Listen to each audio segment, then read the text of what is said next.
Woolly wolf స్నోలో ఆడుకుంటూ చాలా దూరం వచ్చేసింది.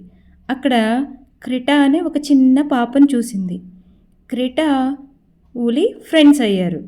క్రిటా ఊలీకి కుకీస్ ఇచ్చింది. ఊలీకి చాలా టేస్ట్గా అనిపించాయి. చాలాసేపు ఆడుకొని సాయంత్రం ఇంటికి వెళ్ళిపోయారు. ఎవరింటికి వాళ్ళు వెళ్ళారు. మరుసటి రోజు మార్నింగ్ క్రిటా ఇంటి చుట్టూ వందల కొద్ది వోల్వ్స్ తోడేళ్ళు వచ్చేసాయి. అవి చూసి చుట్టుపక్కల జనాలు కర్రలు పట్టుకుని వచ్చి వాటిని తరమటం మొదలుపెట్టారు.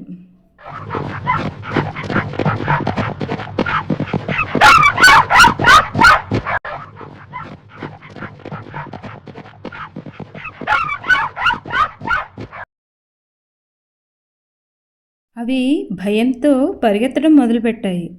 చాలా వోల్వ్స్ అటు ఇటు పారిపోయాయి. ఇంకా కొన్ని ఉన్నాయి. కొంత దూరం వెళ్ళిన తర్వాత ఫాదర్ వోల్ఫ్ ఒక్కసారిగా రివర్స్ తిరిగి, ఆగండి, మేం చెప్పేది వినండి అంది. నిన్న మా ఊలి ఒక చిన్న పాపతో ఆడుకుంది. కాబట్టి మీరు ఫ్రెండ్లీ యానిమల్స్ ఏమో అని మాకు ఈ స్నోలో కొత్త ఫ్రెండ్స్ దొరికారని వచ్చాము. కానీ మీరు మేం ఫ్రెండ్షిప్ చేయడానికి సరిపోరని అర్థమైంది అని చెప్పింది. అక్కడ జనం అంతా నిశ్చేష్టులై నిలబడిపోయారు. ఈలోగా గుంపులోంచి క్రిటా వచ్చి ఊలీని ప్యాక్ చేసి కుకీ ఒకటి ఇచ్చింది.